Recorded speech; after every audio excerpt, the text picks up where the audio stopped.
And for the third time, Peter denied Jesus.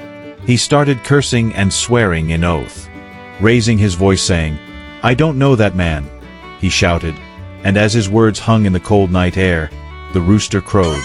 The sound of the rooster pierced his ears like a dagger, and Peter froze. Then Jesus' words echoed in his mind. "Before the rooster crows, you will deny me 3 times." The disciples sat close to Jesus, their hearts heavy, as if they could sense something terrible was coming.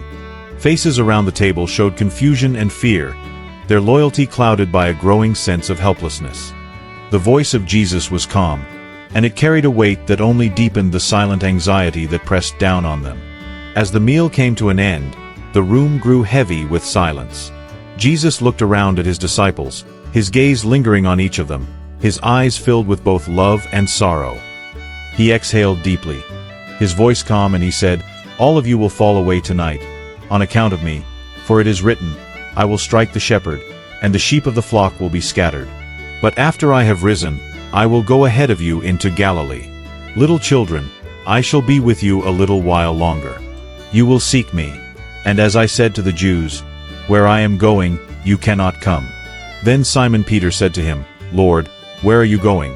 Jesus answered him, "Where I am going you cannot follow me now, but you shall follow me afterward." Peter said to him, "Lord, why can I not follow you now? I would lay down my life for your sake." Jesus turned to him, with a tender yet firm expression, and he asked, "Will you lay down your life for my sake? Most assuredly I say to you, the rooster shall not crow, till you have denied me 3 times." Peter's face grew red with emotion, his voice rising with determination, and he said, "Even if I have to die with you, I will not deny you." And so said all the disciples. The Garden of Gethsemane was quiet except for the rustling of leaves and the heavy breathing of disciples who struggled to stay awake. Jesus prayed fervently, his anguish palpable, while Peter and the others dozed, unable to keep watch as Jesus had instructed them. Suddenly, the stillness was shattered by the clamor of soldiers and the flicker of torches. Judas stepped forward, his kiss betraying Jesus.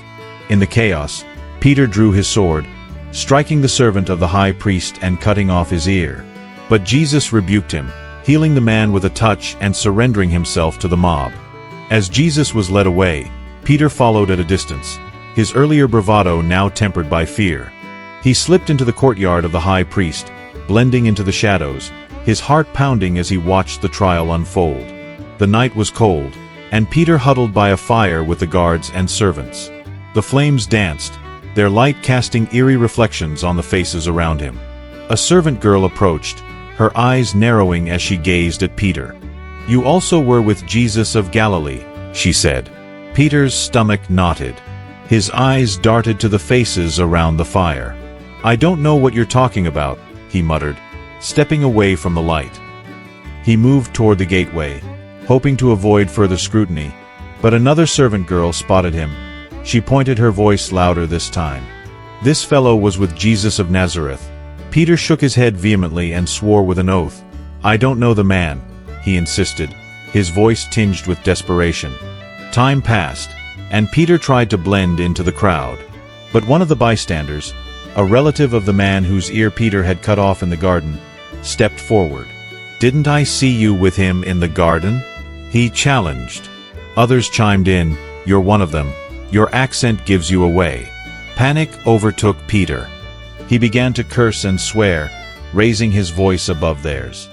"I don't know the man," he shouted. And then, as his words hung in the cold night air, the rooster crowed.